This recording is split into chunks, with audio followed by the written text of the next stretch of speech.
How's it going? I am so happy, first of all, before we do anything else, to see how happy the chat is with the new layout. This has been about the last 36 hours of Marguerite's life, and she's worked so hard on it, and it looks so freaking good. I'm just blown away, and I'm so happy that you are too. So now Scott's like, is there a ball drop? I'm like, oh shoot, I gotta do a ball drop We, now. we've got a few weeks before the end of New Year's. We could do Yeah, that. we can totally do Absolutely do that. Hi, everybody. I'm Alistair. 8 feet to my left is the amazing Marguerite. that. Hi. She'll be in the chat with you tonight, and before we go any further, let me explain how things are going to work.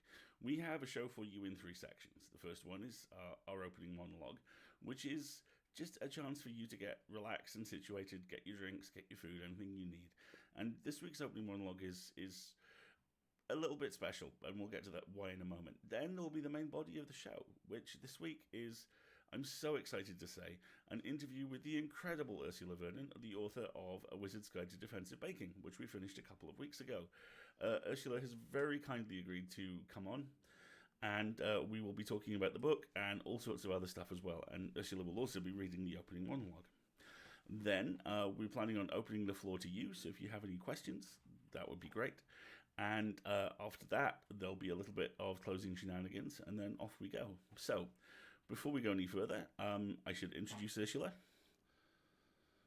Oh, yeah, go ahead. Whenever you're ready. Which button? Here, I got it. Okay.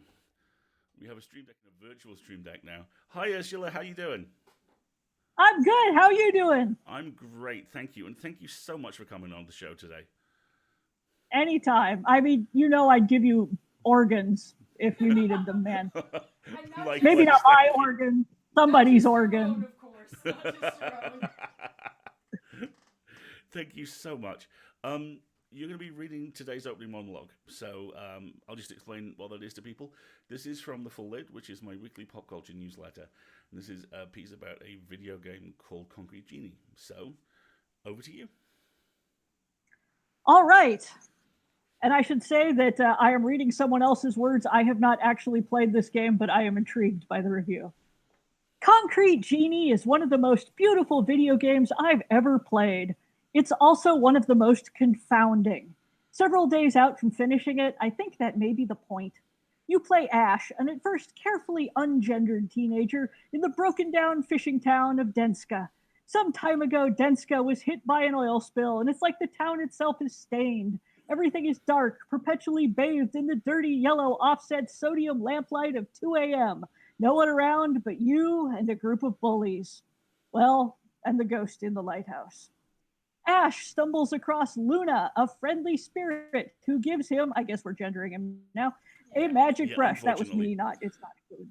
Empowered by Ash's sketches, Luna sends Ash out to bring light back into Denska. Literal light as you climb and explore the town using your art to light the town's lamps and bring it literally and metaphorically to life. As an artistic kid, words, not images, but still, who grew up in a small fishing town, this game plays one of my tunes. Ooh, there's a screenshot. It's a pretty cool screenshot. You can't see it, but trust me, cool screenshot. You can paint anything in your sketchbook, and the game organically weaves in collecting more in a way that feels fun. Your sketches include snowflakes, icicles, flowers, some gorgeous, huge neon mushrooms, clouds, and apples, and all sorts of other things.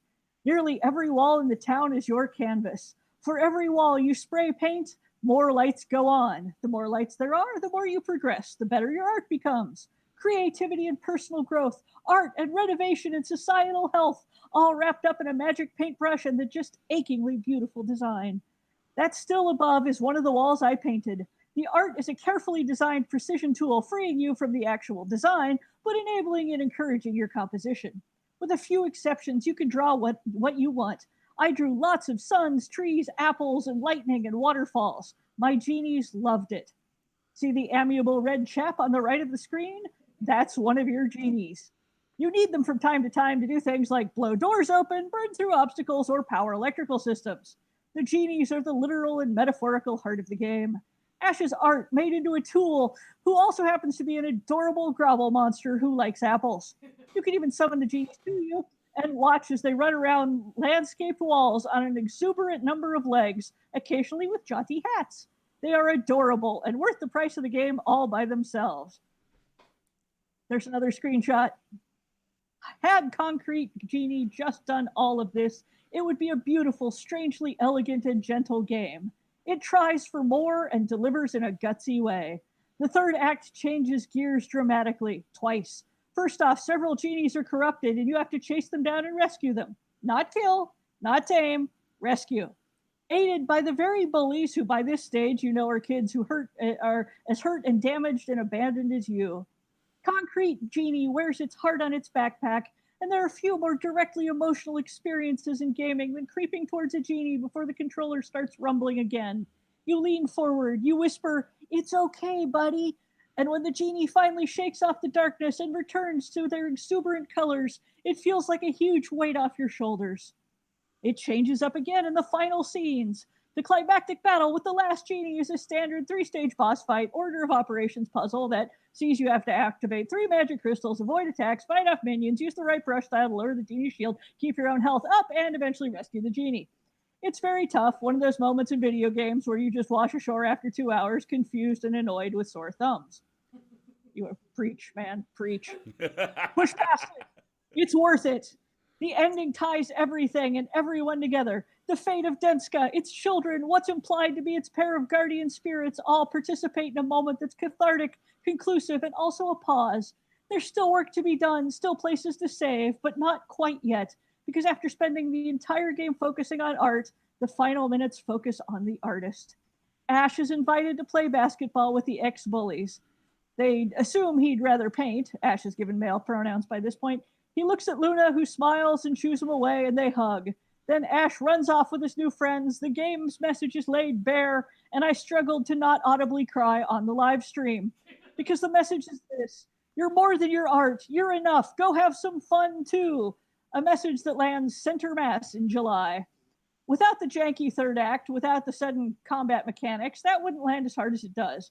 With them, it gives Concrete Genie's ending a resonating sense of conquering creative block, personal confidence, societal pressures, and occasional grobble monsters to just be you. Because you're enough. In 2020, I suspect this hits even harder than it was designed to. I know it makes time spent with the game absolutely worthwhile, even the last fight. Concrete Genie is a PS4 exclusive right now, and if you have the capacity to play it, you should. That is. I'm never reading my words aloud again. Thank you so much. That was amazing. Glad to help, and now I want a PS4 because that really does sound amazing. It's a lovely game. It's really, really cool. Are we good?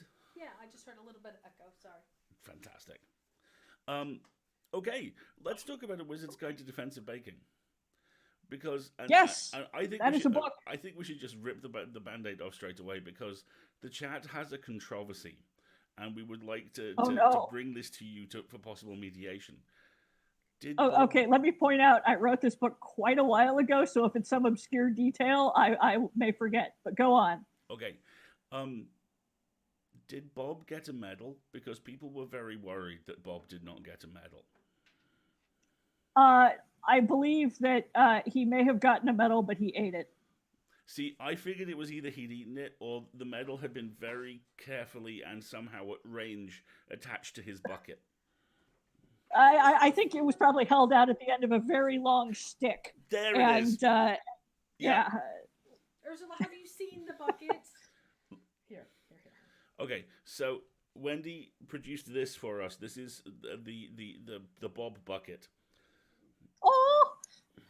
With little eyes and his little handle, and the chat has seen it as well. Yes, because it was produced for Chungus.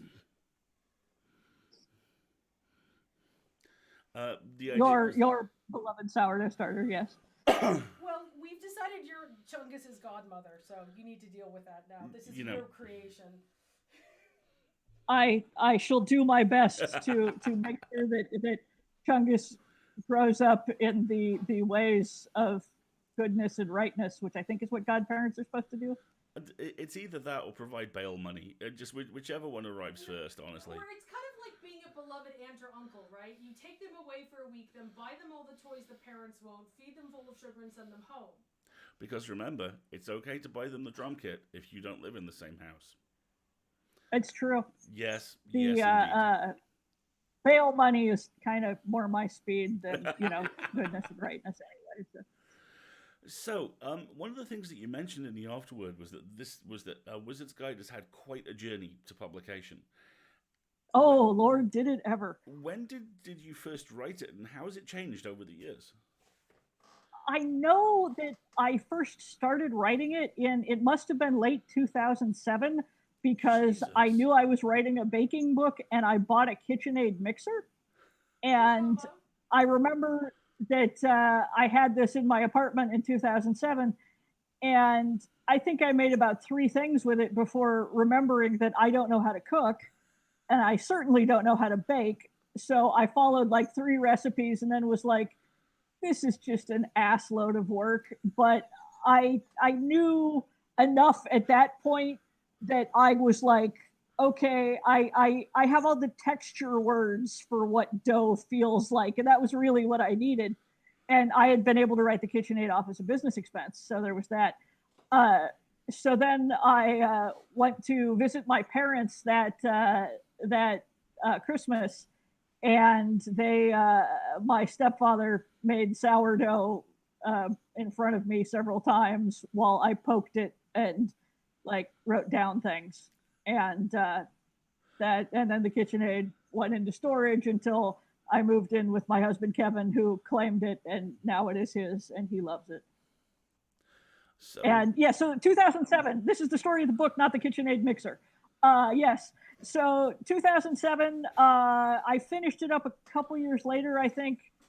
I sold it to the children's book house that was publishing the Dragon Breath and the Hamster Princess books, and they sat on it for a long time. I don't know how long at this point. I've lost track of the math, but at first they were like, they wanted it, I think, so that nobody else would buy it because they were trying to lock me in as an exclusive writer. Mm-hmm. And the Dragon Breath books were doing really well, so they were like, okay, we got to buy all of her stuff so nobody else gets it, which is fine. I got money for it. The problem was they didn't know what to do with the Bread Wizard book. They were like, it would go through editors, and the editors would be like, does this need to be darker? And so they would try to make it darker, and then I would be like, okay, you've successfully replicated the Diary of Anne Frank with sourdough, and we're not doing it. If this gets published, Kirkus is going to like flay the flesh from my bones. And they were like, you're right, we have no idea what we were thinking. And then it would go in limbo for another year. And then they would come back and they would want all the dark stuff taken out. And also we should make Mona like 2 years younger, or maybe 3. And so it just went through so many rewrites. And then eventually they were like, we actually have no idea what to do with this book. If you write us another book, we'll just call it even and you can have this one back, which is a thing that happens in publishing sometimes. They're like, this isn't working for us, write us a different book. So I wrote them a different book, which I think was Castle Hangdale, and they bought it, and everyone was happy. And then my agent tried to shop it around for a while to other houses who were all like, we have no idea what to do with this. It's an interesting thing, but we don't really know how to market it. And also it's not Dragon Breath, which is the thing that I was known for. So finally I was like, I have had enough. I need something to publish this summer. We are all making sourdough starters at home. This book's time has come. And asked my agent if she'd mind if I self-publish it. She's like, oh God, no, self-publish it. Great idea. Do it. Send me a copy.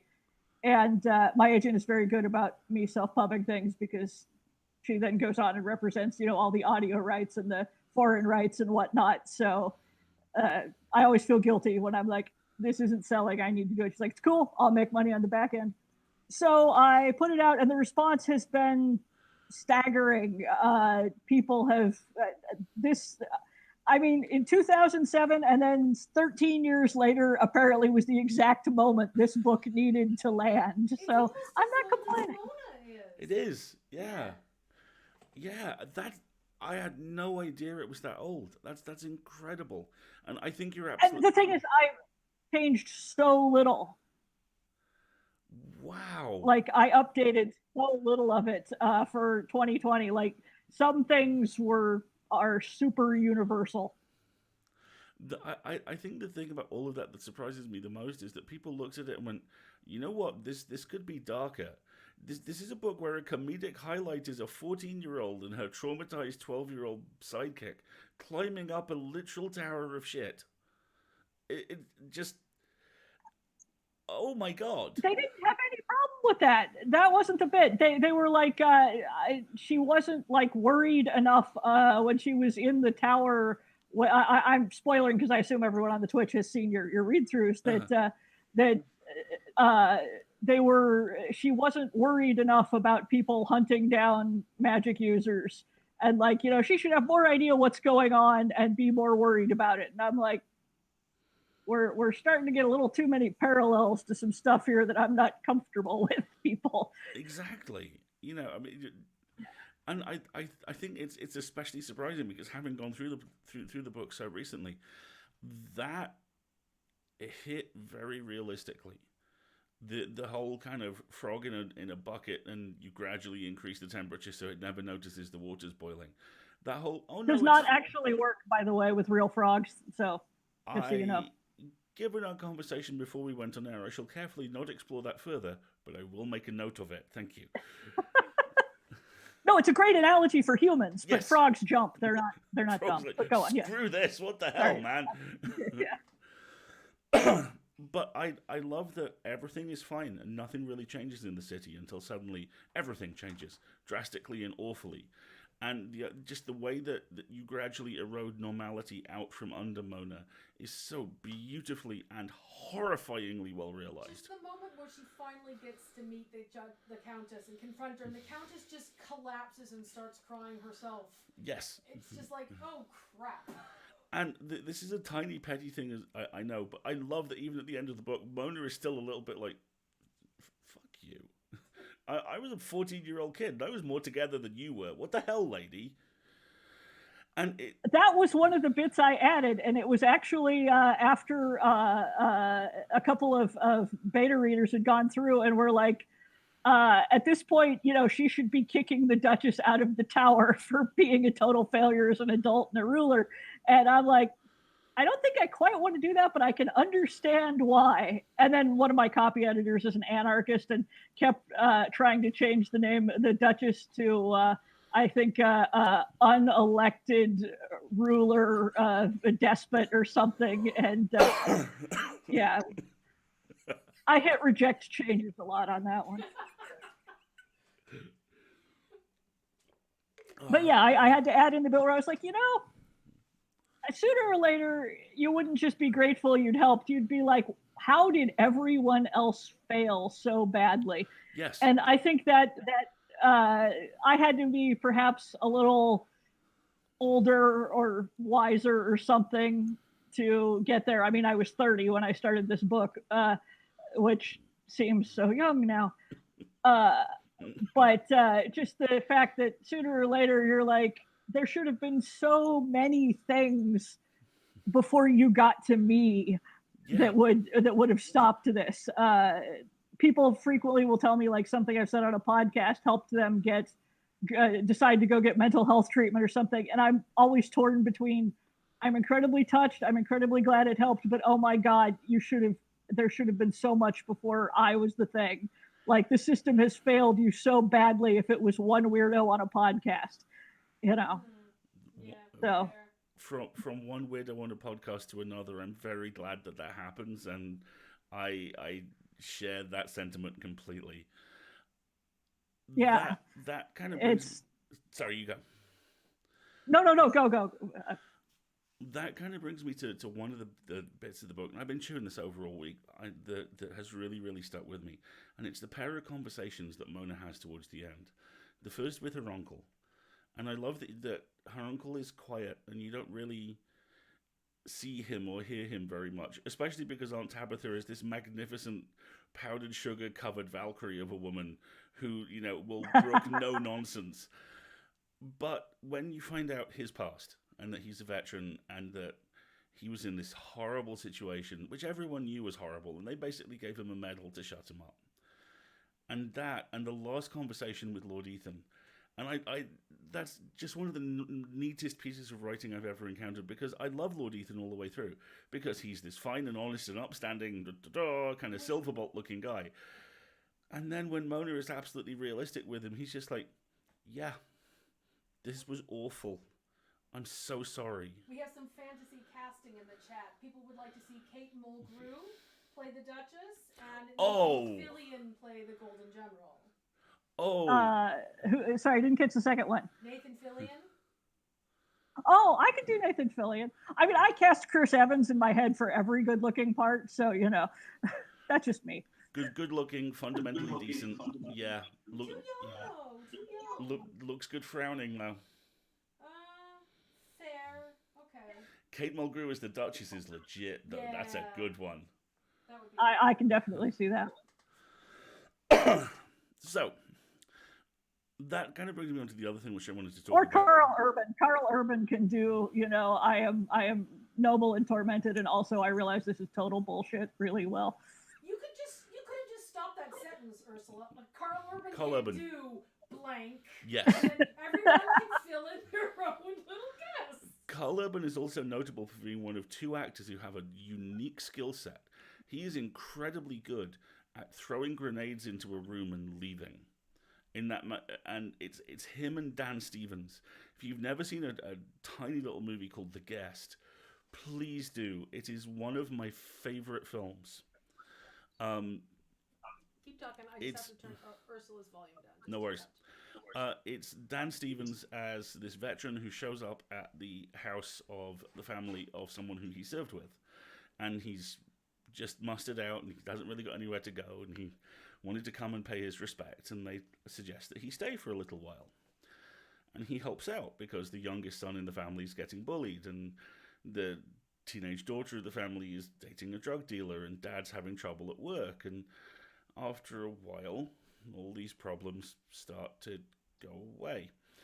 And there is a moment about 3/4 of the way through where Dan Stevens, a man who got his start on Downton Abbey, and as a result is known as Downton Stabby in many parts of the UK. Mostly our house. Walks into this diner, rolls 2 grenades in, looks around, and the look on his face is very much, this is on you, and turns and flounces out. And he and Carl Urban both have that skill, but yet Carl Urban is a slightly grubbier version of the Golden General, I could absolutely see. He's the one if we ever follow the Golden General in an actual battle. Yeah, absolutely. Nathan Fillion, mind you, Nathan Fillion on the we just finished watching The Boys season 2 last night, and the series is not for everyone, but God, I would lick whiskey off that man's cheekbones. Just the way he says malfeasance in the first season was delightful. And he is one of the only people who looks just as good after he's been in a bar fight. Like just, yes. Blood and grime and everything. And he still looks just as good. You're like, damn. He tenderizes very well. Tenderizes. This has been Ursula is Horny on Maine with Alistair Stewart. Welcome. Yeah. And? Exactly. So, and amazingly, all of this actually leads back to one of the other things I wanted to talk about. Wait, there's a word for it. It's the opposite of glow up. It's like grime up or something. Yes. Because people use it to describe The Witcher. Yes, because God, yeah. Henry Cavill looks fantastic in a suit and looks even better when he's been dragged backwards through a hedge by 5 trolls and kicked in the face a couple of times. Weirdly enough, Hugo Weaving is Elrond. Like, I realize that he's not attractive exactly, but the scene where, Elrond has clearly been in a battle, I think it's at the opening of the 2 towers, and is like, just looks like absolute hell, and I am like, hello. The sequence which in my mind was instantly dubbed, Elrond is done with your mortal bullshit. Yes. Yes. Where yes. Just in that, could we not? Yes, absolutely. Amazingly, all of this actually ties into the next thing I wanted to talk about, which is Well done. thank you. Um, Despite the kind of very fantastical elements of the book, I think the thing which I really responded to is incredibly realistic in a couple of really interesting ways. That there is the way that war is dealt with. There's the fact that everything is the consequences are untidy. That people who perhaps should not be in their jobs, or as your anarchist copy editor would put it, their unelected positions, remain in those positions. And I'm really curious about two things: whether that was something which was a very deliberate part of the process, and whether you were perhaps laying seeds to potentially come back to it at a later date. Because I could see this being a world you'd spend more time in. And I'm curious whether. It was, to a certain extent, I think I was telling the story from the point of view of Mona, and they're not going to let the 14-year-old run the country, and she wouldn't want to. Of course. So things like you are completely unfit to rule, but you're what we've got are more of a footnote. So I couldn't really, I didn't see her leading a uprising against the Duchess or something, even if the Duchess might have been kind of relieved.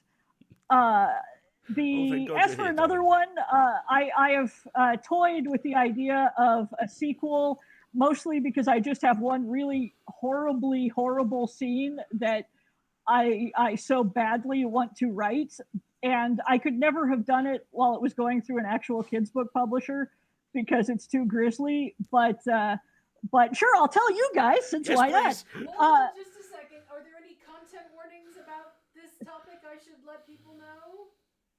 Or is it just generally... Oblique reference to animal cruelty. Okay. Thank you. So I was thinking about, okay, you've got the bakery magic, and I was thinking what sort of people she would get to know once she was a little bit older, 16, 17, whatever. And I thought she would probably run into a confectioner's guild, because of course you'd have people, who work with sugar and stuff like that. And ages and ages and ages ago, a very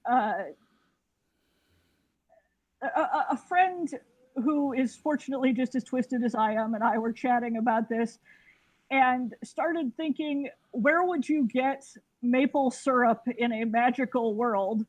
Because all the trees have dryads in them and you're basically bleeding the dryads. And I was like, what we need here is the scene where she walks into a warehouse and it's just cages full of dryads being tapped for maple syrup like bears are for bile. And it will be so horrific that she's like, we are burning this place down once we get the dryads out. And that is the only scene I have from a sequel. And someday the rest of the book will coalesce around it. But anyway, so I'm a horror author under my in my day job now. That is horrifying and brilliant. And of course, the Confectioners Guild knows about this and is doing it because. But that could be it. The whole point of the book, Ursula, is that they find out about this and they have to go rescue the dryads and burn the Confectioners. Oh yeah. I'm anyway. I am horrified and desperately want to read this. That is amazing. It's absolutely amazing. So this is a book which features 12 story tall ambulatory gingerbread Jaegers, and because they kind of are. They totally are. Where's the little guy? Here he is. And small-ish evil gingerbread like area denial weaponry. And I'm really curious as to how much fun you had, because I know you, and I know that your brain will go all the way to the end of an idea.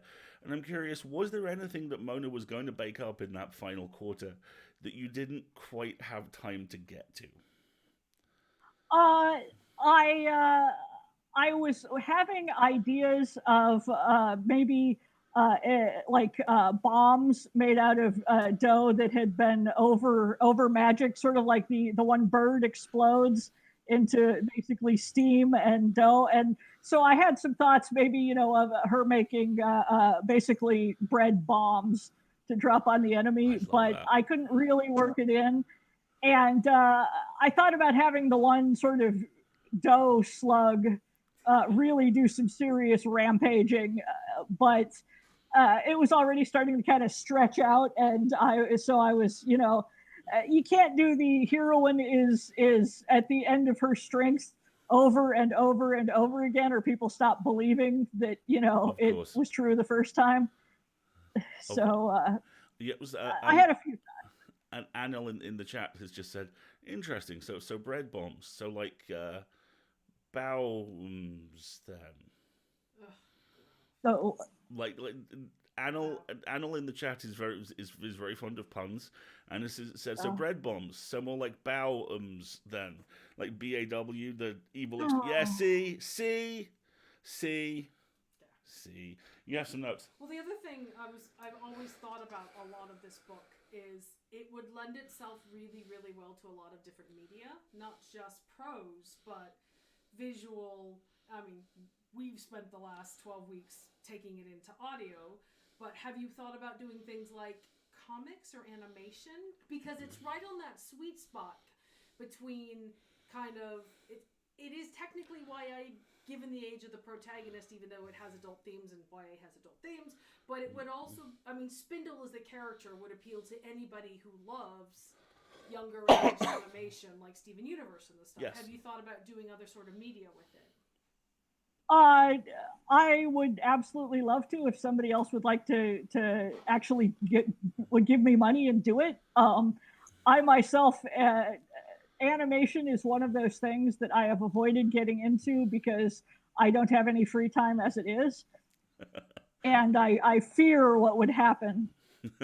I tried to get into game design for a bit and lost about 2 years, and was like, I love this so much, but I would have either had to involve like an entire game studio, or I would sentence myself to being tech support for this game for the rest of my life. And the thought was just too dire. I was like, if there's a tech support staff, this is a great world. This is a delightful setup. It was all Ice Age stuffed animals. So you were hunting woolen mammoths, and everybody was like a little teddy bear or stuffed mouse or stuffed rat. And,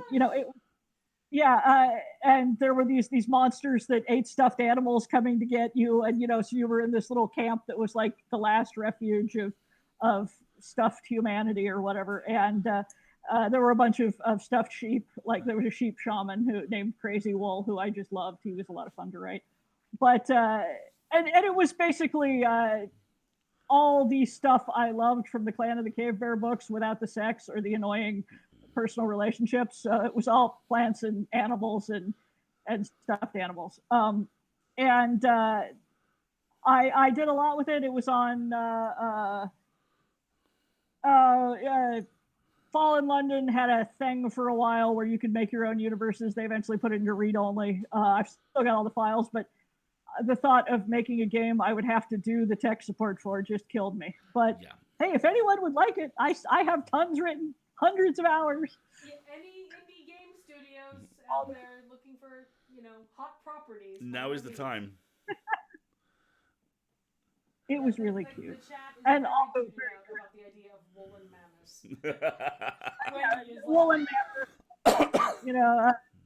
They had a sacred woolen mammoth burial ground where you would get to at one point and see all the mammoths dancing, and it was thousands of hours on that. I regret none of them, but other medium, I know I can keep up with writing, and on a good day I can almost keep up with a comic, but I couldn't do an open-ended comic again, especially not one where I had to draw so many humans. We had some problems early on when I was still at the publisher. They wanted me to illustrate it, and I was like, this is a lot of humans you want me to draw. I really hate drawing humans. I'm willing to try, but you get what you get. And it was eventually decided that perhaps it should go in another direction. So. Fair enough. I remember a couple of years ago that the Atomic Robo creative team talking in perfect unison about how they really, really hated drawing horses. And literally the next line in the interview was, yeah, the next serial's a Western. Sorry about that. Oh, I saw someone saying the worst things to draw are horses, and I had to jump in with bicycles. Oh, God, yeah. Bicycles are miserable to draw, but there's a reason most of mine involve, small furry animals. I totally writing is really easier. I can just say they stood in a cathedral and throw some adjectives at it. I don't have to draw the entire damn cathedral. Exactly. It's easier to edit than it is to create sometimes. So one of the questions that's come up in the chat, if I can detour really quick, is the chat came up with the name Crookies for referring to the evil little gingerbread man that Mona bakes. Oh, I love that. That's awesome. Fantastic. Everybody wanted to know what you thought of the description Cookies. Oh, that's I'm great. Good. Now I kind of wish I'd done it. Okay, so consider it blessed, chat. There you go. Yes. I will retroactively make it canon. Fantastic. Sweet. Okay, so I can here's do what that. we gotta do. Go We for gotta it, buy canon. enough copies of the book that it has to go to another print, and then when it goes to another print, you can change the name, right? Were anybody else saying that, I would doubt your ability to do it. Yeah, you know. Mm-hmm. So, one of the kind of last things I wanted to talk about before we throw this open to the floor was this is an absolutely brilliantly realized heroic fantasy with absolutely the last cast you would expect to be in a heroic fantasy. And Except Jacob, because Jacob is the man. Yes. And I'm curious how did working in this field and in particular in this way, what did it give you that other genres don't? We'll come on to horror in a minute, but what about fantasy in particular? Do you really love writing? That's a great question. Part of it is just I grew up reading it. I think the only thing I read that could not technically be called fantasy, and even that there's some wiggle room, would be Watership Down. But all the books I loved were fantasy. Oh, and Star Trek tie-in novels, oddly enough.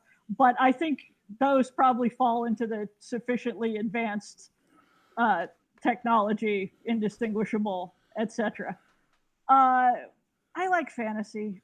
I like being able to sort of set the rules. One of the problems with writing horror these days is basically you have to figure out how to get rid of the cell phone almost off the bat. Yeah. And okay, why don't they just Google how to kill the monster? Why don't fantasy? You don't have to worry about any of that. In addition, I mean, growing up with it, it was sort of a place I felt very comfortable with, but also just parts of it are easier. You don't expect them to be up on every bit of tech, and if I say we can't do X, people will just accept we can't do X. Whereas if I'm writing science fiction, they'll be like, you could have solved that with 2 wires and an arc welder. So and a main deflector dish and a reverse polarity and a blah blah blah. Yeah. When in doubt, just reverse the polarity. Yes.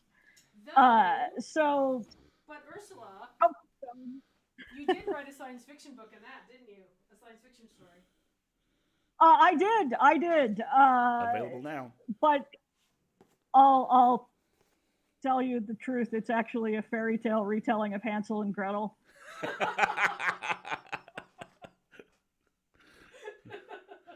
It's okay. We didn't hear. It's okay. We didn't hear. Nobody heard it. Oh, an escape pod? No, that's not Hansel and Gretel. An escape pod? That's just my love of heirloom, heritage livestock. But yeah, the other science fiction story I wrote was just Hansel and Gretel with robots. Which is literally the only thing that would make it better. I was never really that into robots. I don't know why. I wanted a dragon. I didn't want a robot.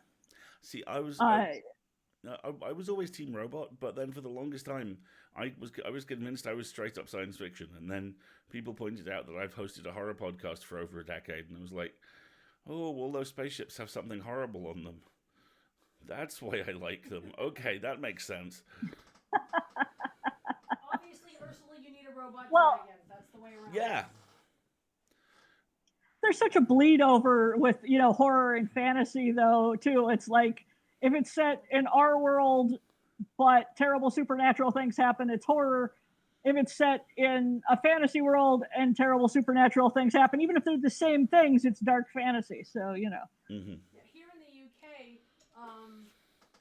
they basically lump fantasy and horror together. It is dark fantasy and fantasy, which is why they're at the same convention every year.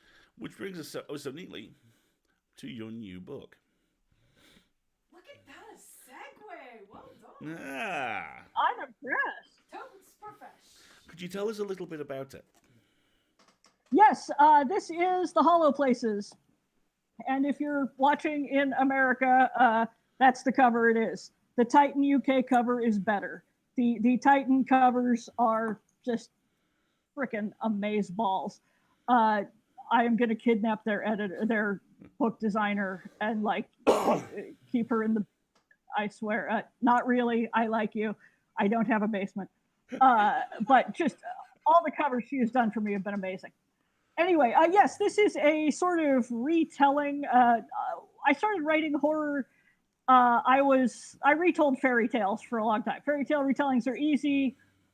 In so much as writing any book is easy, because there's a certain fun to it, and you already have kind of a roadmap, and you can throw in little Easter eggs that people who know the original will see, and then they will feel smart.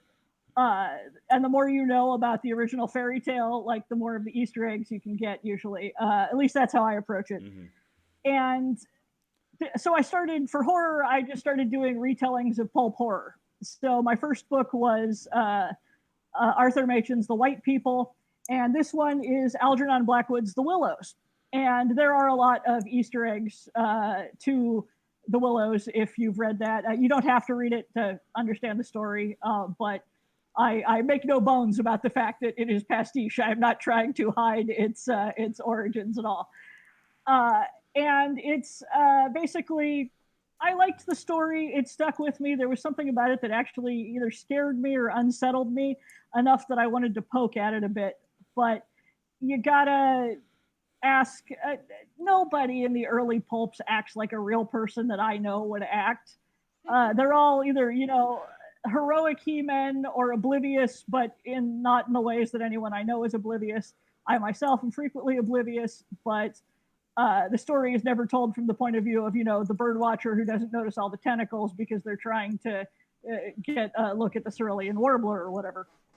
Although that would be a good story. That would be, yeah. That sounds like a Mary Sue or something. Yeah, that's the problem. That would be more, fictionalized autobiography. People already accuse you. Just cross that character with Murder, She Wrote. Jessica Fletcher. With Jessica Fletcher, and it's perfect. It's even pulpy. There we go.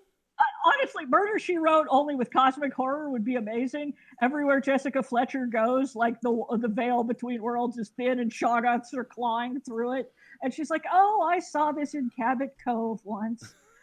And exactly. That's how it explains how she's actually the mass murderer who's going around doing all of the murdering. Because she thins out reality and enables and just kind of shuffles people through the veil for the Shoggoths. Keeps her hands clean. Well, and I can totally see the Jessica Fletcher is the mass murderer argument, because obviously it makes sense, but I think it would but she seems so nice all the time and also I really like Angela Lansbury. I would love it if she really was sort of cheerfully oblivious and she is just dragging this rented reality along behind her.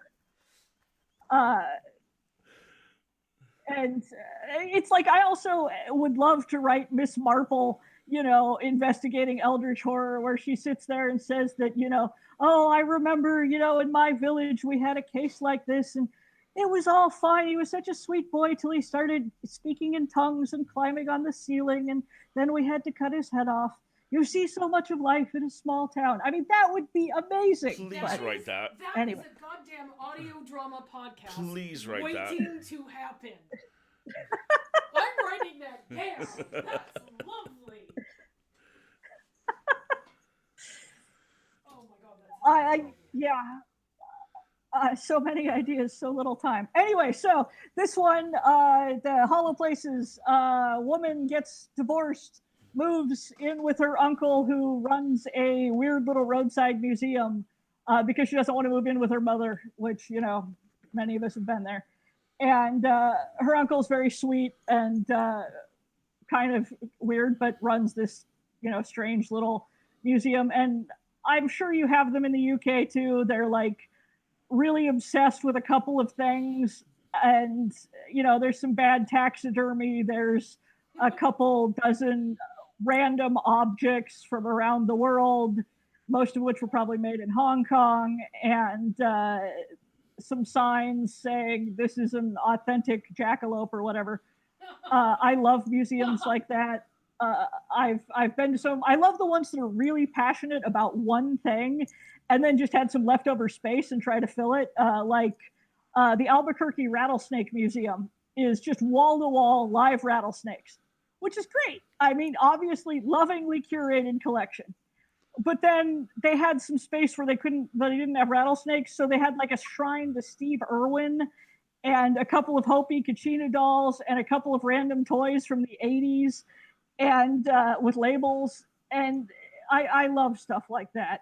The Cork Butter Museum is the most intensely focused museum on the history of butter and Kerrygold branding. Like you go in and they show you a film strip from like 1960 that's the sepia tone, grainy, all about how Kerrygold brand changed the future of Irish butter.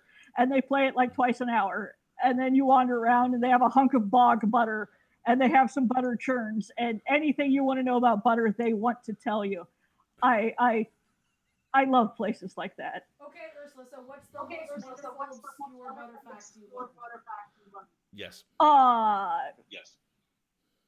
Supposedly you can keep the butter from going bad or rancid or whatever by burying the severed hand of an infant under the butter churn.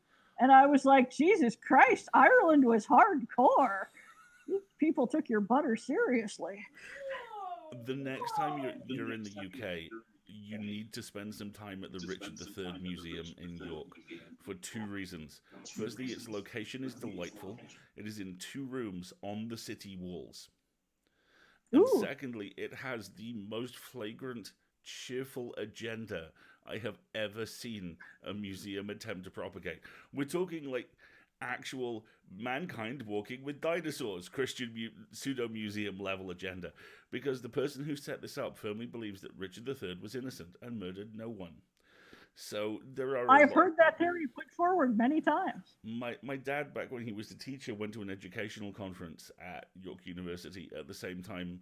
For some reason, that the head and sole member of the Richard III Society was innocent.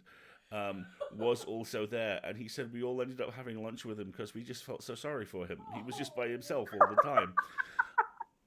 But all the like informational placards are full of things like murder with inverted commas around it. Lots of discussion of how the king had offended people and thus was his image had been warped. So yeah, that whole kind of small museum, big museum dreams thing is always really good value. Oh yeah, the Mothman Museum in Point Pleasant is when the first time I went there, it was 1 room, and they didn't have enough Mothman to really fill 1 room, so they had props from the museum, the Mothman Prophecies, and I'm not talking like really impressive props. They had like, this is the bedspread that was in the hotel room that it was filmed in, and here is the pie slicer, that was in the diner that Richard Gere sat in. And they were trying really hard. And the guy who ran it was, when we walked in and, we're like, well, this is the thing we are looking at. the guy who ran it was deep in a intense conspiracy discussion with someone about Obama and the Temple of Nike. And I'm going, who knew the guy running the Mothman Museum would be a conspiracy theorist? Huh. And also they have the amazing Mothman statue, which is steel and quite large, and for some reason has an extraordinarily well-rendered human butt that everyone comments on when they see it. They're like, Mothman got back. And it's like, yes, he does.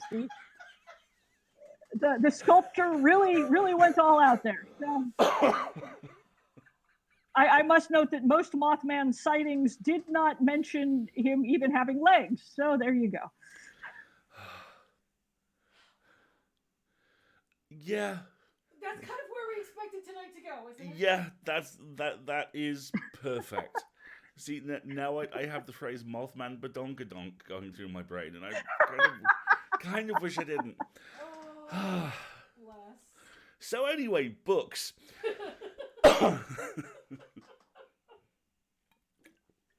I actually have one more question. And to answer Anil's question in the chat, yes, it would seem Mothman is in fact dummy thick. T. Kingfisher, yeah. your pseudonym, you use it in a really interesting way, and I was curious if we could talk a little bit about it. Oh yeah, absolutely. It's an open secret, so go for it. How can I put this? Well, I think it was Kevin who said, well, with the hat on, you're T. Kingfisher, and with the hat off, you're Ursula. Is that basically it? That's more or less it. It arose when I was doing a lot of kids' book stuff, actually, and I would have to give these talks at schools. They love school visits if you're a children's book author, because you go in with the book fair, you sell a bunch of books. That's the reason they send kid book authors on tour when they don't send any comparably earning adult authors on tour, because there's like built-in sales audience. Mm-hmm. So, and before every single talk, and I am not to put too fine a point upon it, very uncomfortable with kids. I was an only child. I've never babysat anyone. I have 2 stepsons, but they are like 20 and 18 now. And so it's, I'm not what you'd call good with kids. I'm terrified of them, actually. So being sent to all of these school visits was, I would spend like 5 minutes in the car beforehand going, don't say fuck, don't say fuck, don't say fuck. And I sort of got this like almost a talisman. I got this like super art teacher necklace. Like it was called art teacher necklace. And it is the most hippie ass beads and weird colors necklace. And I would put that on, and I'm like, while I am wearing this, I am Ursula Vernon, children's book author, who does not swear. And when I have it on, I am at work. And when I take it off, which was usually at the airport once the tour was done, then I was like, okay, now I can go to the bar and drink until my flight gets in. And I would no longer be children's book author. And it worked pretty well to keep me from swearing. But then you can't write adult stuff if you're a children's book author without, like you can start writing adult stuff and then become a children's book author. Mm-hmm. That's okay. But you can't go the other way, really. And it's much harder if you're a woman. I think Clive Barker can get away with it. Not everyone assumes that anything Clive Barker writes will be the thief of always. But if you're known basically for writing Hamster Princess, and then you're like, yes, I have this story where the dryads are being drained of maple syrup in cages, you don't necessarily want small children to be grabbing that. So pen name was where it was at. And I needed like the differentiation. So the first time I had to do a public appearance as T. Kingfisher, basically, I grabbed the hat. In fact, it might have been my husband's hat, and put it on. And it is, in fact, Indiana Jones replica fedora from Raiders of the Lost Ark. So, brilliant. Yes, absolutely and brilliant. Yeah. So when I have it on, I am T. Kingfisher. If I ever wear Fantastic. it and the children's book necklace at the same time, I believe my head will explode. Or you will ascend to your final form. Oh God, I don't know what that would be. It would be like the most grim Babysitters Club books ever. And also the most metal. Yeah.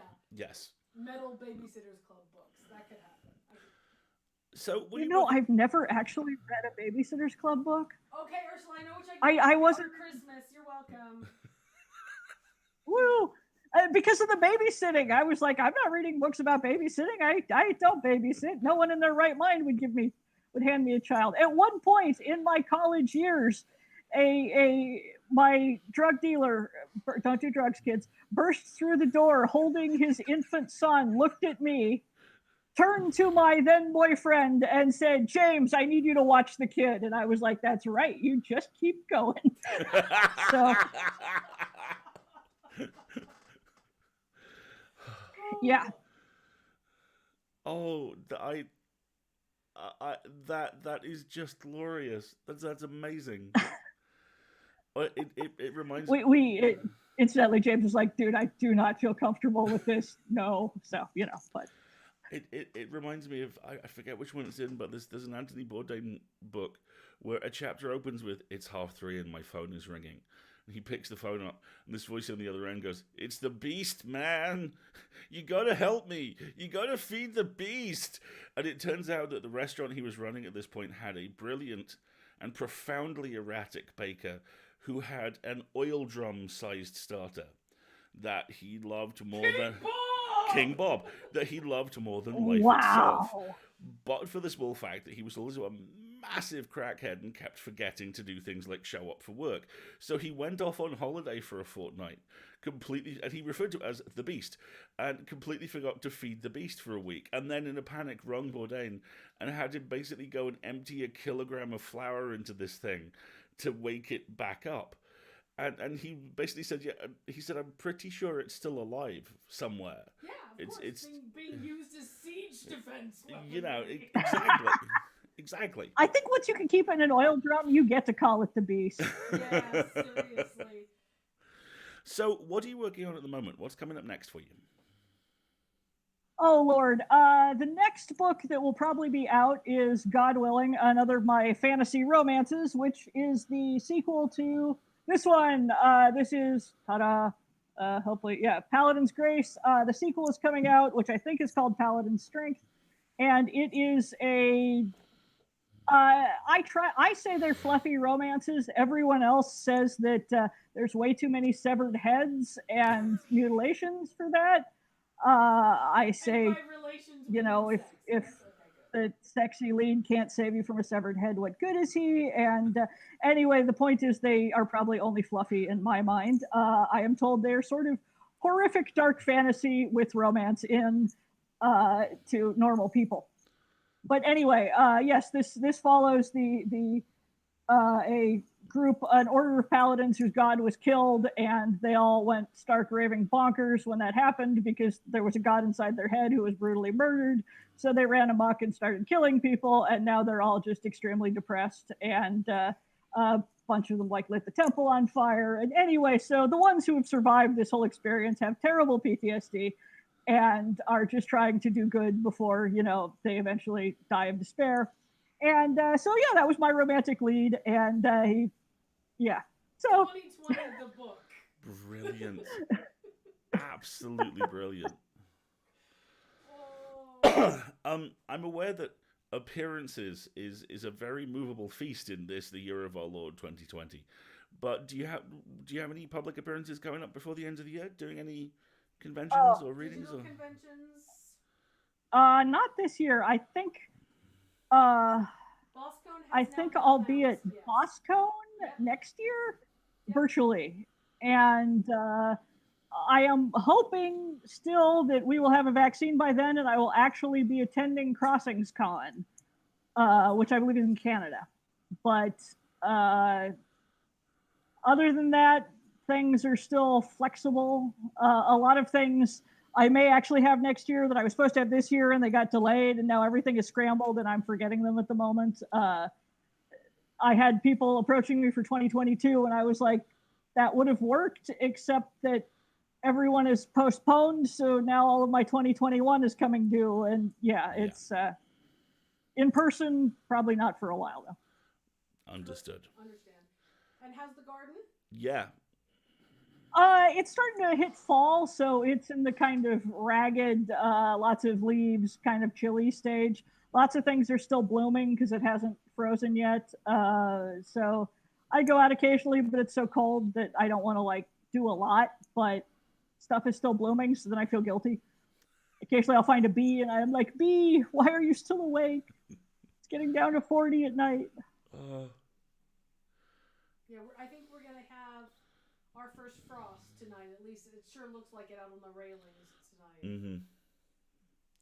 Yeah, I've moved a bunch of my tender plants sort of up by the house to try to overwinter them. But I did that like 2 weeks ago, and then it warmed up to 70 again. So now they're all just sitting there and putting out new growth. And I'm like, no, guys, you were supposed to be calming down. No, go to sleep.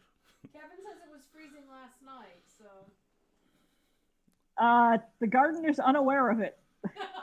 We're in a warm pocket here, so like microclimate is pretty warm. So I mean, the tomatoes still have flowers on them, and I'm like, tomatoes, what are you thinking? And they're all, we can't stop.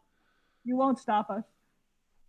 It's the super hardy like grape tomato called Coyote from Mexico that is, you plant one and it just eats the entire tomato patch and starts making inroads on everything else. And you're like, this is amazing, and I love it, but why did I plant 4?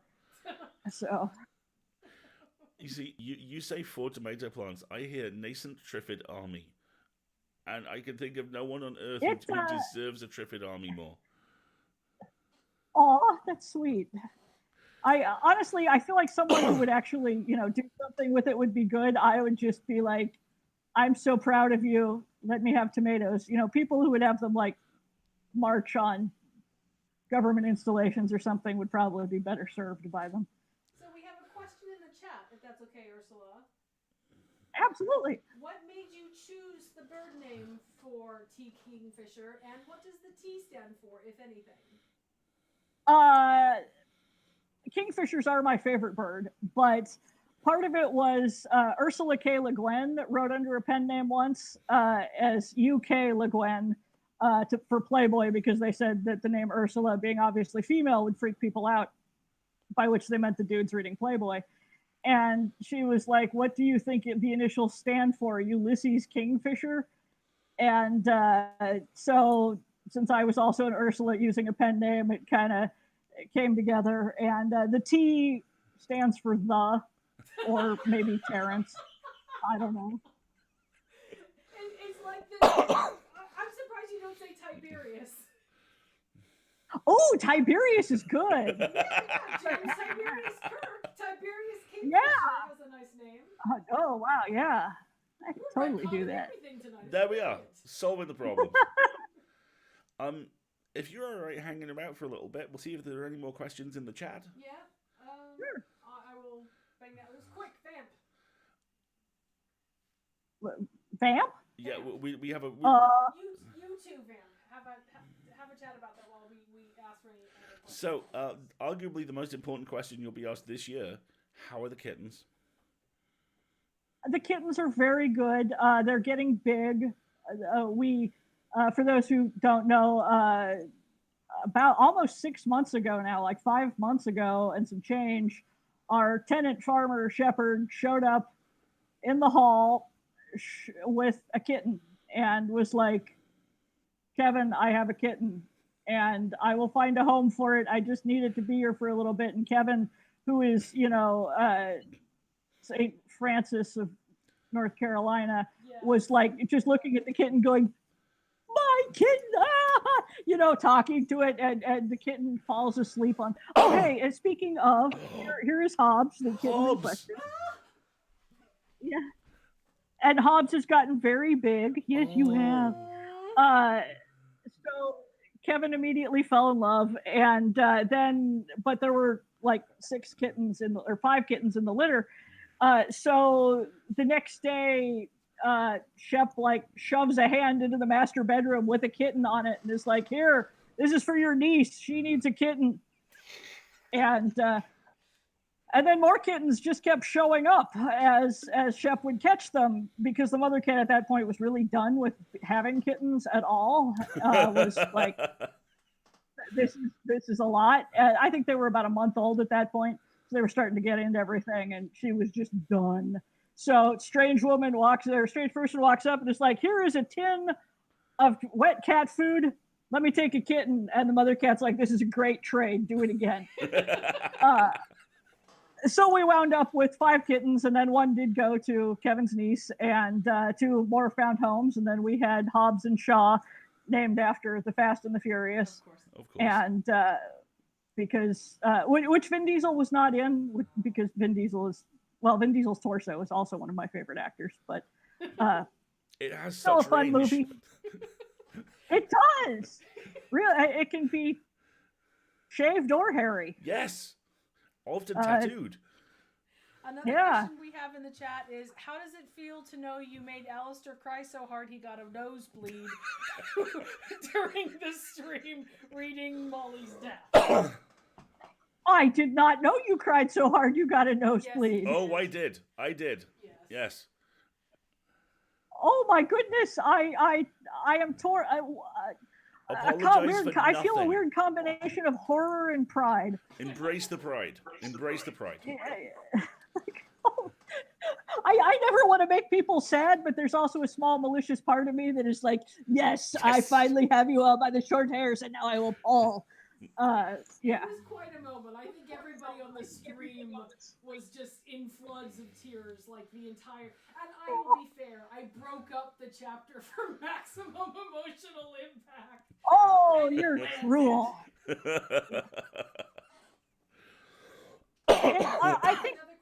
I think you almost get that more when you're doing it over the course of like a couple of weeks or something, because people are sort of living with the story in their heads more than if they just sit down and read it all the way through.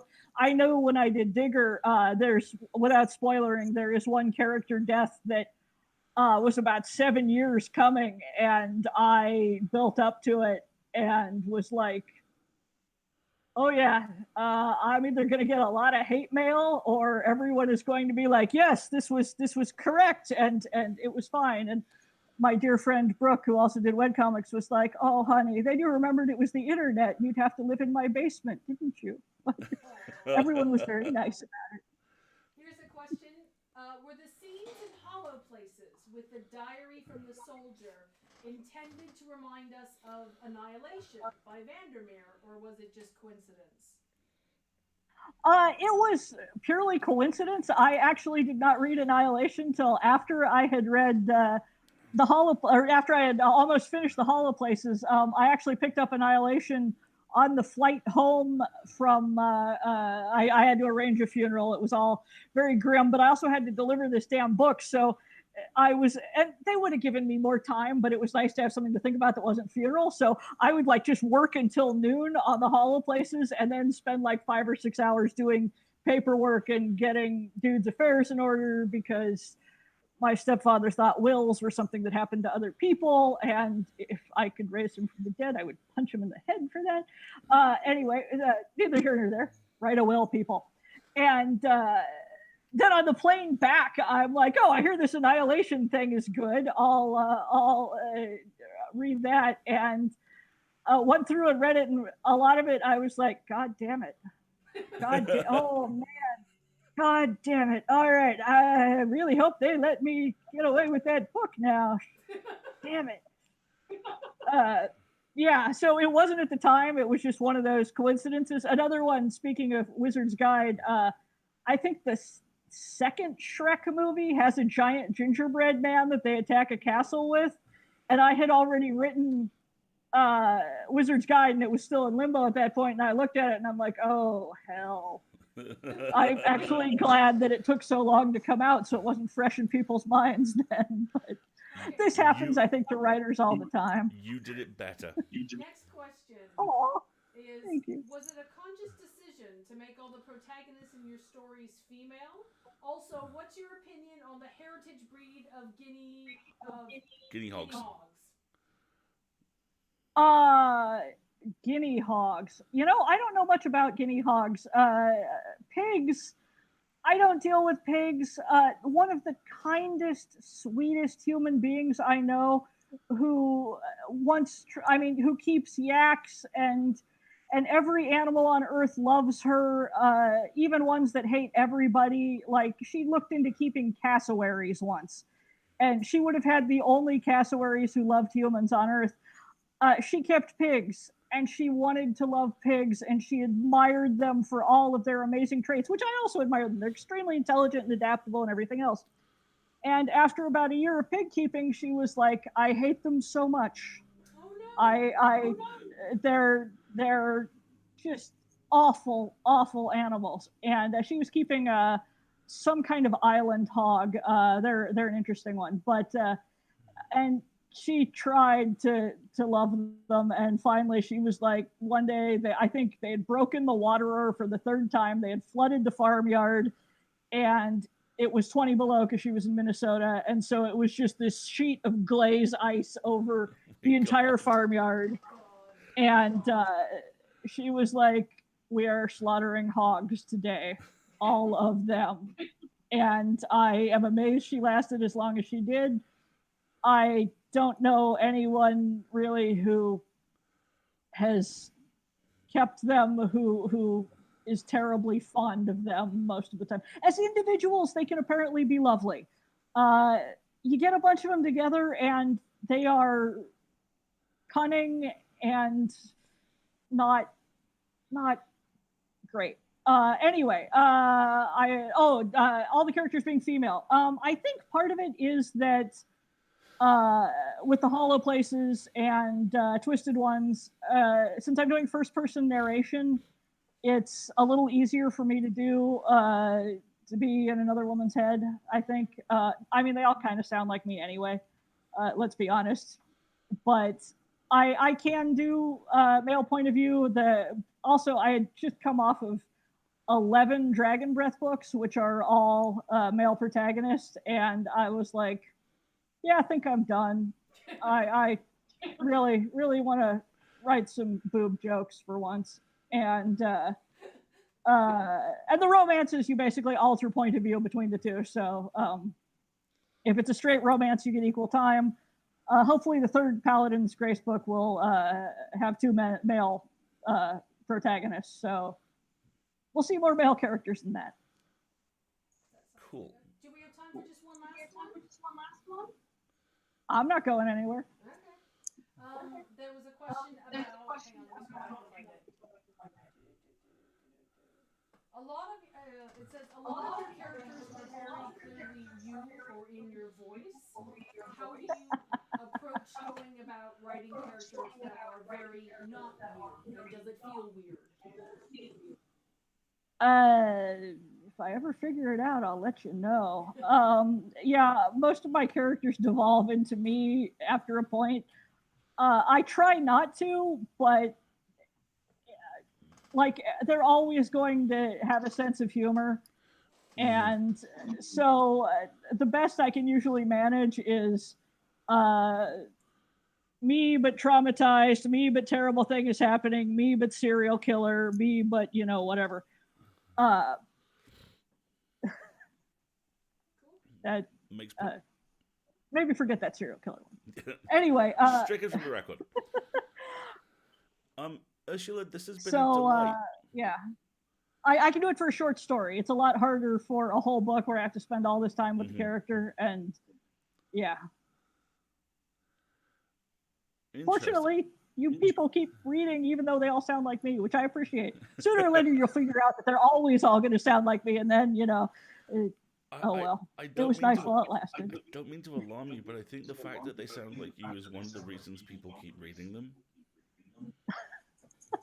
Yay! In which case, you're on a winner. Woo! Ursula, this has been a delight. Thank you so much for coming on the show, and thank you so much for just being this incredible paragon of land-based positivity and endless fount of amazing fiction. You are an inspiration, and it is an honor to be your friend and to get a chance to hang out with you. So thank you so much. Oh, thank you so much. It's always a delight to hang out with you guys. I hope someday we will get to do it in person again. I'm sure we will. You know, in the distant future. I'm sure we will. And shall we? And you're amazingly talented and do lots of amazing stuff, and with the organizational skills I lack, but admire in others.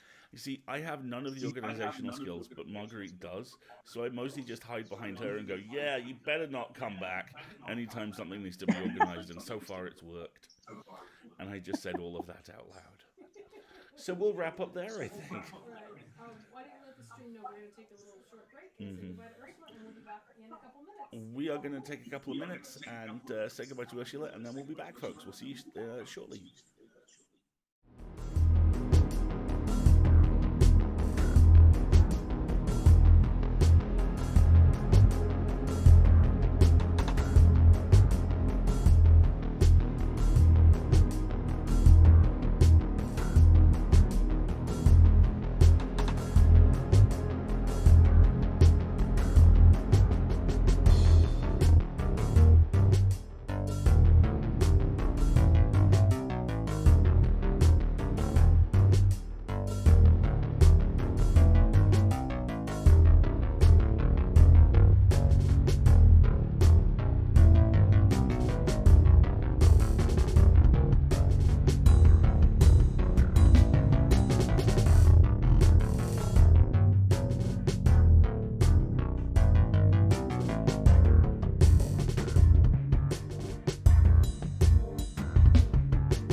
that freaking hilarious? Wasn't that like that was some of the most fun I've had in a very long time. Ursula is amazing, and thank you so much, Ursula, for coming on the show, and thank you all for listening to her magnificent hour of chat, and for the great questions.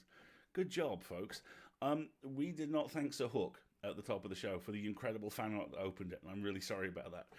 Those are two of my favorite pieces of Peter Lucas art, and thank you so much for sending them our way. So, some good art, interview with an amazing human.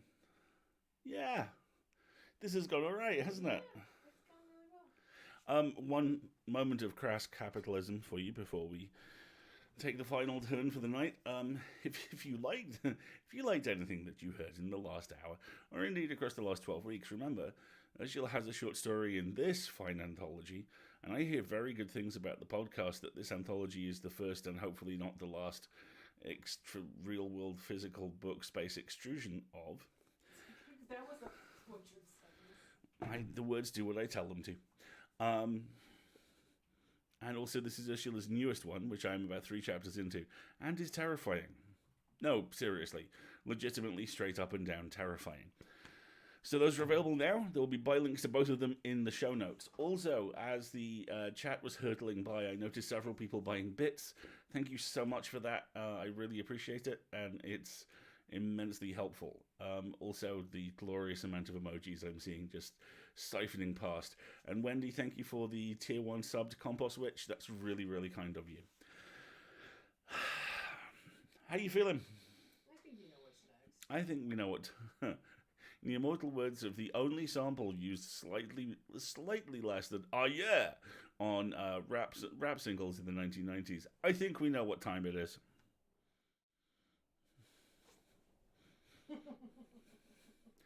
Yeah, mentions a rap sample and immediately does jazz hands. Na na na na na na na, peek me. Yes, basically. And our shenanigans tonight comes to us from Eldritch Cat Possum, and is Martin takes Miss Titch to the vet.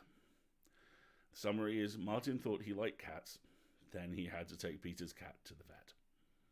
And Eldritch would like to give much thanks to their beta read Hissex. Ah, Martin, Peter said, strolling into the office. I have a little job for you. Yes, Peter, Martin sighed. I need you to take my cat to the vet. They couldn't do a home visit this time, Peter complained with a shrug. You have a cat? Martin asked. He had never seen Peter as the sort of an animal company. Well, yes. Miss Titch, she was the ship's cat on the tundra, Peter said. I had to take her. There was no other option. Right, Martin said warily.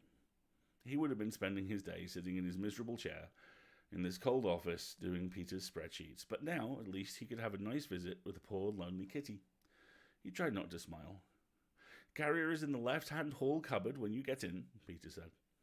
So, that was how Martin Blackwood found himself riding up a private elevator to Peter's penthouse flat. Martin liked cats. He'd never had one growing up. Mum claimed she was allergic, but he'd always liked seeing them in back gardens and in windows. A few of his friends had cats, and sometimes he'd pet them. They were soft, warm. They purred. Martin thought they were great. The elevator dinged and opened. Peter's flat was grey, cold, dismally minimalist, just as he expected from any place occupied by Peter Lucas for any extended period of time. In the left-hand hall cupboard were coats. A whiff of cologne lingered. Reminded him of Elias? Oh, well. He found the cat carrier in the bottom of the closet. On top of it, a small bag of kitty treats.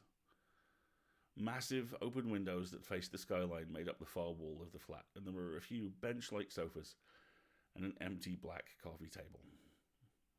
There was no sign of the cat. There was, however, a massive sculpture that looked an awful lot like a dead tree facing the window, bark stripped, blackened with age. Martin didn't care for modern art like that. Then he noticed the cushioned perches on each bough, and sitting in one of them was a small, green-eyed calico cat regarding him with contempt. Miss Titch had a scowling, scarred face, 1.5 ears with the right one crumpled and ragged. She glared at him from her perch, and she did not move.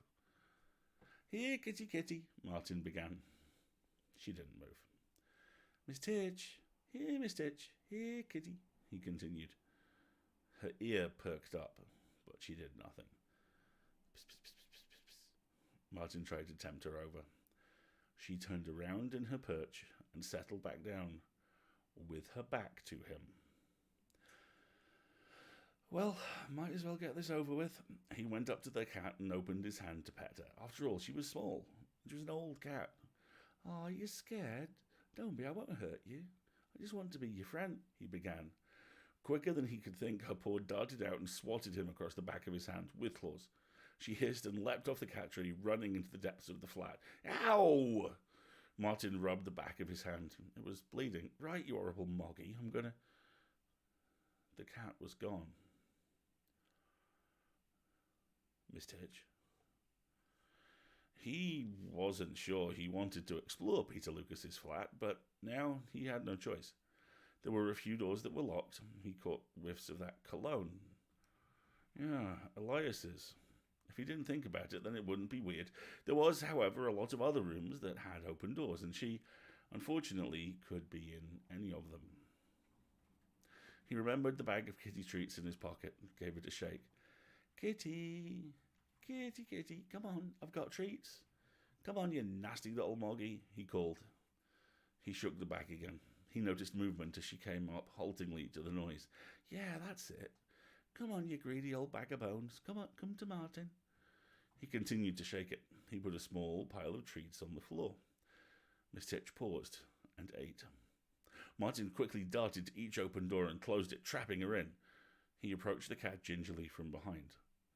She turned and regarded him with those green eyes that seemed to say, "I have fought wharf rats all over the world, and you, sir, are no wharf rat." Her ears went back, her pupils narrowed. She hissed, and a low, rising yowl came from her throat.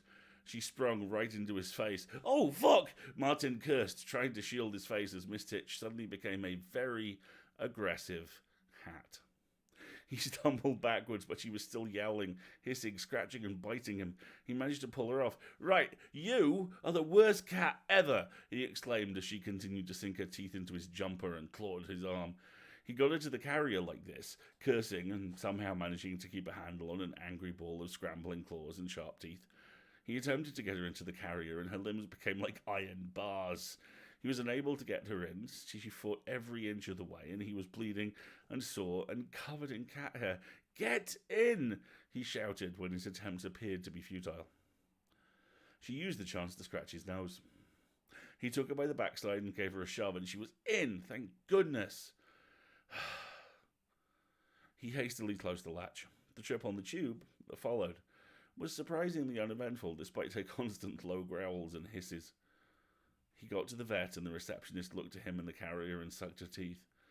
"Oh, someone didn't want to come, did they?" she tittered. "No," Martin said sullenly. "I'm bringing in Peter Lucas's cat, Miss Titch." The receptionist gave him a look. "Yeah, we refused home visits for that terror." "Wow, she's smaller than I thought." Martin sat down and waited, glaring at the people and their well-behaved pets, until they were called. The vet wore thick gloves to examine Miss Titch. Getting her out of the carrier proved just as hard as getting her in, despite that. Other than the arthritis, apparently, and a few missing teeth, Miss Titch was in excellent health for a 15-year-old cat. Martin was paying the bill when his phone rang. It was, of course, Peter. "Martin, the computer is beeping at me. Can you come back to the office?" Peter asked. "Peter, I've got your cat, remember?" Martin sighed. "Oh, you could bring her," Peter said. "I have a litter box and some water for her all ready." As Martin opened the carrier just outside Peter's office, he wondered what John would think of this. He knew John liked cats, but wasn't sure if even John could love this nasty little mog. She ran into Peter's office and he sighed, started his work on the computer. He could hear Peter talking softly. "Who's the best girl? Who's my titchy-witchy little fuzz lady? You are. Yes, you are, Peter was cooing. Good job with Martin, Muffin Butt. Martin glimpsed into the office. Miss Titch was stretched out on the desk, belly in the air, purring loudly, and Peter was rubbing her chin and laughing. What? Martin gasped. Miss Titch glanced over at Martin with her poison green eyes, and despite the impossibility of it, he could have sworn she winked. That's lovely. That really was very sweet. I really like that. Oops, I hit the wrong button, sorry. So, I think that's our show. Yeah. Should we tell people about the Audioverse thing? Maybe we should. We kind of totally forgot. Oh, yeah. What's new with you and everything? It's just Ursula's so compelling. So, yeah, I'm a finalist in the Audioverse Awards. I think it's the Audioverse Awards. Yeah. For voice acting for Peter Lucas, and I'm sure there are a few people in the chat who are partially irresponsible for that, and thank you very much. It's great. There's a lot of Magnus folks in there. There's a good chunk of Stella Firma in there as well, and this isn't a usual experience for me. I'm normally not in this type of podcast, so it's really, really sweet to be recognized this way. So thank you very much, and if I win, I will be very loud about it. You can find us next on Sunday for between 10 and 12 for Windbound, which will hopefully this time actually be the final session of Windbound, as opposed to the shark mugs us and steals our lunch session from last time. We're close, folks. We got 1 chevron encoded, 2 to go on the final level. I like our chances. I really do. So hopefully we will bring that into land on Sunday morning, and then you can join us back here again on Wednesday at 10 p.m. when we will be joined by Mr. Jonathan Sims, Esquire. Hey now, that's my title. Esquire. Esquire. Yeah. Johnny Big Streams himself will be all up in this Jesus discussing 13 Stories, his debut horror novel. And I'm really looking forward to that. This has been a great interview. That's going to be a great interview. This is a ton of fun. So there we go. Thank you so much for joining us. The Twitter thread will be up with all of the extra stuff in it shortly. And we'll see you on Sunday.